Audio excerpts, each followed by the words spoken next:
Bom dia, tá começando mais um episódio da Lolere, seu podcast jurídico direto, prático e sem juridiquês. Eu sou o Victor. E eu sou a Cibele, bora pra mais uma quarta-feira com você bem informado. Hoje, no tributário, o STJ manteve a isenção de IPI na transferência de veículo com perda total para a seguradora. E no processual, tem projeto para suspender e devolver prazos quando o sistema do judiciário cai. No notarial, cartórios lançaram serviço para registrar prova digital com fé pública. E no civil, a comissão aprovou proposta de câmeras obrigatórias em áreas comuns de condomínios. E no previdenciário, o STJ consolidou que a empresa pode ter que ressarcir o INSS por benefícios pagos após acidente de trabalho, quando houver culpa do empregador. E antes de seguir para o episódio, a gente vai ler o comentário da Natália Brasil, que falou assim: episódio extremamente atual e necessário. A discussão sobre deepfakes mostra o desafio de compartilhar inovação tecnológica com proteção de direitos fundamentais, especialmente quando envolve crianças e adolescentes, conteúdo que provoca reflexão e estudo. Pois é, pessoal, e foi muito interessante que nesse último episódio a gente teve vários comentários justamente falando sobre esse caso, então é muito legal quando a gente tem a participação de vocês para construir esses debates mais aprofundados. O pessoal finalmente está voltando das férias, está comentando, e em resposta a isso nós temos uma novidade muito bacana no episódio de hoje. Na sexta-feira que vem a gente vai sortear / dar um kit da Lolerer, kit fã de carteirinha, que vem o quê? Uma caneca e um café que você vai receber na sua casa. E as condições para receber é o seguinte: é a pessoa que mais comentar até na sexta-feira que vem. Já tá valendo a partir de hoje. Caso dê empate, né, Cibele, que é possível que as pessoas comentem muito até sexta-feira que vem, a gente vai fazer um sorteio ali entre as pessoas que ficaram empatadas. No entanto, a pessoa não vai poder ganhar novamente. Então, eventualmente, todo mundo pode ganhar participando dessa nossa gincana amigável aqui de comentários, viu? Só não vale ficar repetindo o comentário, né, pessoal? Então respondam aí as enquetes que a gente deixa em cada episódio e contribuam para esse debate tão rico entre vocês, ouvintes mesmo. Então tá valendo a nossa primeira Copa Lolerer Podcast aqui de comentários, viu? Então bora pro episódio. Peguem um café, coloquem o fone e vamos entender como essas decisões estão moldando o direito no Brasil.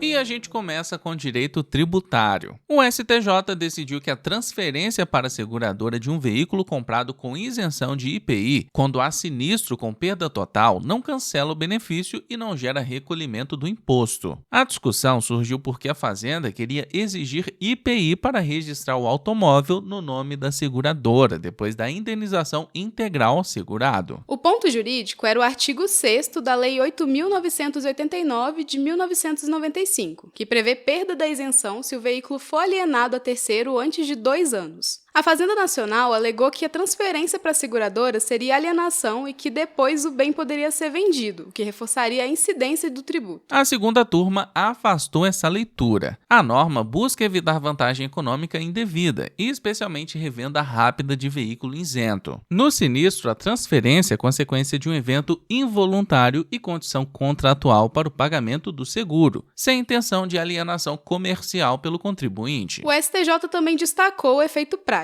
Cobrar o imposto criaria entraves ao contrato de seguro em situações de perda total, sem apontar o uso indevido do benefício. A decisão foi unânime e reforça precedentes do tribunal, inclusive em casos de isenção para pessoa com deficiência. Sinistro, roubo ou furto com perda total não se equiparam à alienação voluntária para derrubar automaticamente a isenção. Você usou o endereço da sua casa para abrir o CNPJ, né? Pois é, olha, eu sei disso porque isso é muito comum. Muita gente faz isso quando vai formalizar o escritório. Inclusive, eu mesmo já fiz quando abri o meu CNPJ. Mas atenção, essa escolha pode trazer dor de cabeça. Desde possível aumento no IPTU residencial até falta de privacidade e fiscalizações no seu endereço. Mas a saída é simples, pessoal. Usar o endereço fiscal só para registro do CNPJ e para receber notificações oficiais, separando isso do seu endereço pessoal. E na Digi, todos os clientes podem usar o endereço fiscal gratuitamente. Quer saber mais? Fala com a Digi pelo link aqui na descrição. E antes de voltarmos para as notícias, temos uma participação muito especial aqui no podcast, do Indalécio Rocha, advogado especializado em direito bancário e reestruturação de empresas, sócio fundador da Indalécio Rocha Advocacia. E o Indalécio vai fazer um comentário para a gente sobre o ataque do Trump à Venezuela e como isso pode influenciar o mercado de crédito aqui no Brasil. O cenário econômico brasileiro entra em 2026 uma combinação particularmente delicada de fatores de risco. De um lado, temos uma profunda reconfiguração interna, marcada pela reforma tributária, que altera as bases de incidência, fluxos de caixa e estrutura dos custos das empresas. Por outro lado, também temos um ambiente externo, cada vez mais instável, em que as decisões políticas tomadas fora do país passam a produzir efeitos diretos sobre a segurança econômica das organizações que operam aqui no Brasil. Nesse contexto, o endurecimento da política externa dos Estados Unidos, sob a liderança de Trump em relação à Venezuela, e em especial a prisão do Maduro, não deve ser lido apenas como um episódio diplomático. Na verdade, se trata de um choque geopolítico com potencial de desorganizar cadeias produtivas, afetar o mercado de energia, pressionar o câmbio e ampliar a percepção de risco aqui na América Latina como um todo. Para as empresas brasileiras, isso acaba se traduzindo em maior volatilidade de preços, encarecimento do crédito, retração de investimentos e instabilidade regulatória indireta. Em um país como o nosso, em que a economia é sensível a fluxos externos de capital e a choques regionais, parece que esses movimentos ampliam a vulnerabilidade das empresas, especialmente aquelas que já são pressionadas por margens estreitas e estruturas financeiras frágeis. E é justamente nesse ponto que a reestruturação empresarial deixa de ser uma medida meramente reativa e acaba assumindo um papel verdadeiramente estratégico. Reestruturar não significa, nesse sentido, apenas cortar custos, revisar modelos de negócio, reorganizar passivos, fortalecer a governança e, de forma central no caso brasileiro, reavaliar o endividamento bancário, que historicamente se tornou uma marca notória de grande parte das empresas nacionais. Em um ambiente de crédito mais caro, de maior seletividade dos bancos e de crescente pressão sobre garantias, me parece que a renegociação e o redesenho das dívidas deixam de ser uma exceção para ser uma condição, eu diria, de preservação da atividade empresarial. E é um cenário, de 2026, já é um cenário que projeta um aumento expressivo de falências aqui no nosso país e, obviamente, ignorar esses sinais equivale a assumir um risco bastante excessivo.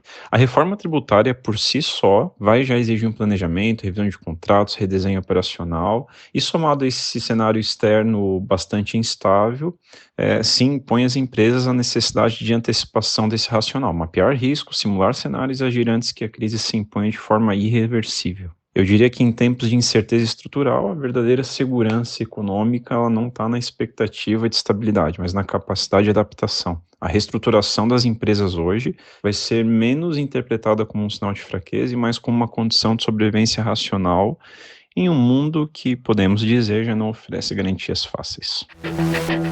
E voltando para as nossas notícias, nós vamos com direito processual civil. Tramita na Câmara um projeto para dar mais segurança na contagem de prazos quando os sistemas eletrônicos do Judiciário ficam indisponíveis. A ideia é simples: se a falha for comprovada, o prazo suspende e depois volta inteiro para as partes. É o PL 480 de 2025 que altera o CPC para tratar expressamente de situações em que problema técnico impede acessar autos, protocolar petição ou praticar ato no processo digital. O texto parte do diagnóstico de que a informatização aumentou a eficiência, mas deixou o processo dependente de sistemas que podem falhar e gerar prejuízo. Hoje, o CPC prevê que, se o sistema cai ou o expediente encerra antes, o prazo prorroga para o primeiro dia útil seguinte. O projeto diz que isso nem sempre resolve, principalmente quando a instabilidade se prolonga ou acontece em momento decisivo da contagem, porque na prática pode reduzir o tempo real para defesa ou manifestação. Pela proposta, a contagem interrompe no momento da falha e só retoma quando o sistema estiver plenamente restabelecido,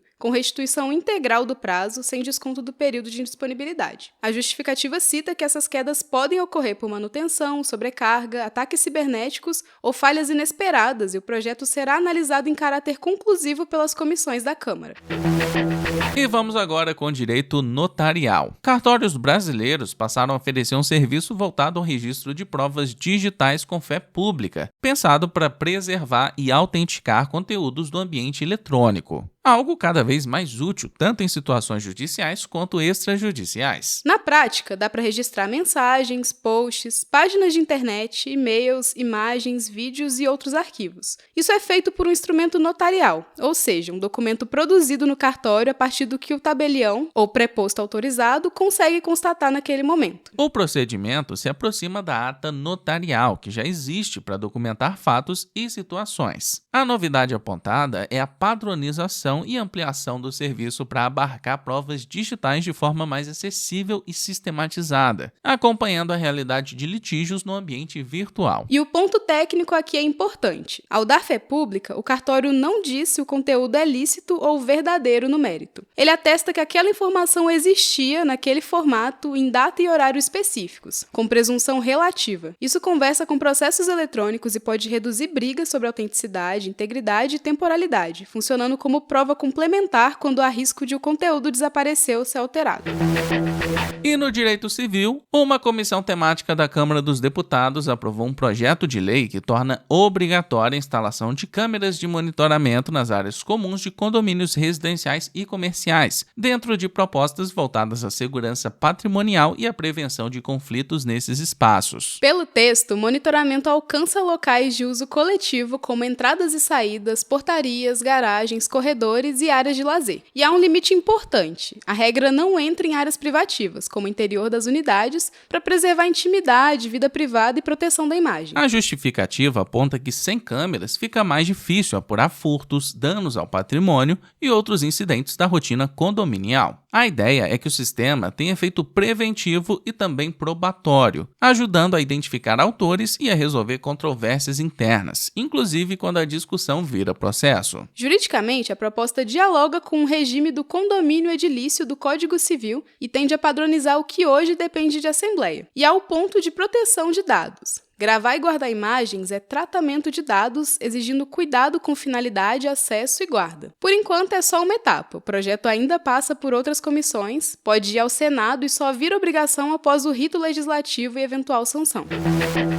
E vamos com o direito previdenciário. O STJ consolidou o entendimento de que empresas podem ser obrigadas a ressarcir o INSS pelos valores de benefícios previdenciários pagos por causa de acidente de trabalho, quando houver culpa do empregador comprovada. Isso reforça a possibilidade de o INSS ajuizar a chamada ação regressiva acidentária. Essa ação é o instrumento usado pelo INSS para reaver o que gastou com benefícios como auxílio-doença acidentário, aposentadoria por invalidez e pensão por morte. A tese reafirmada é: o fato de o benefício ser pago ao segurado não elimina a responsabilidade financeira do empregador quando o acidente decorre de negligência no cumprimento de regras de proteção ao trabalhador. A base legal citada é o artigo 120 da Lei 8.213 de 1991, que autoriza a ação regressiva quando o acidente resulta de descumprimento de normas de segurança e higiene do trabalho. Para o tribunal, esse mecanismo é compatível com o sistema previdenciário e com o regime contributivo. A contribuição da empresa não serve para cobrir custos gerados por conduta ilícita ou negligente do empregador. O STJ também destacou que a ação regressiva tem natureza reparatória não punitiva. O objetivo é recompor o patrimônio público afetado por benefícios pagos em razão de culpa empresarial. E não é automático, depende de prova de nexo causal entre a conduta da empresa e o acidente, além da violação das normas de segurança, com análise do caso concreto e direito de defesa.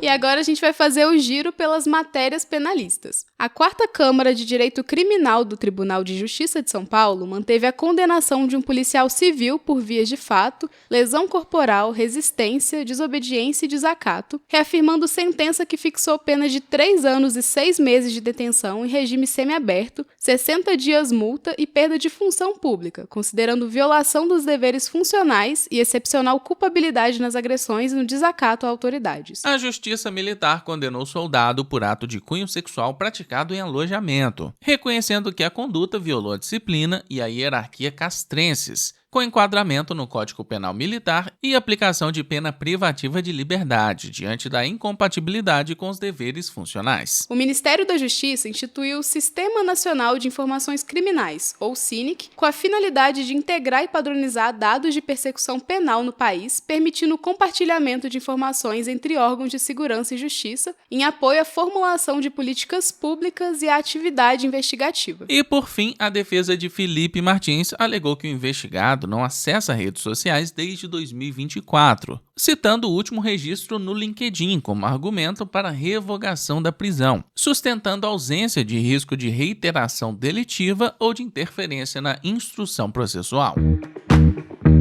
A A gente vai chegando ao fim de mais um episódio. Muito obrigada por ter ficado com a gente até aqui. E só queria agradecer novamente a todo mundo que comentou na edição passada. Tivemos muitos comentários, inclusive sobre as matérias, parabenizando a gente por esse novo ano. E pode ter certeza que eu e a Cibele aqui lemos todos os comentários e muita gente da equipe LawLetter também lê. E eu vou aproveitar, inclusive, para daqui a pouco responder mais alguns. Eu e a Cibele, né, Cibele? Isso aí, Vitor. Eu quero agradecer a Karina dos Santos, Lilian, Shirley, Bela, Reinaldo, Carol, Catherine Dias, Lipe, a Natália Brasil, Ellie, Rafaela Alice, Jennifer, Gabriel Dias, Bianca Martins, Ciborgue, Renato Martoni e Laitard. Muito obrigado a todos que comentaram. E não esquece de seguir a gente no seu agregador de podcast favorito, ativar as notificações e também avaliar a gente com 5 estrelas por aqui. Não se esqueça de se inscrever na nossa newsletter gratuita, clicando aqui no link da descrição, e também de compartilhar o episódio nos seus stories e marcar a gente no @law.letter. Então é isso, se cuida, bom estudo e bom trabalho por aí.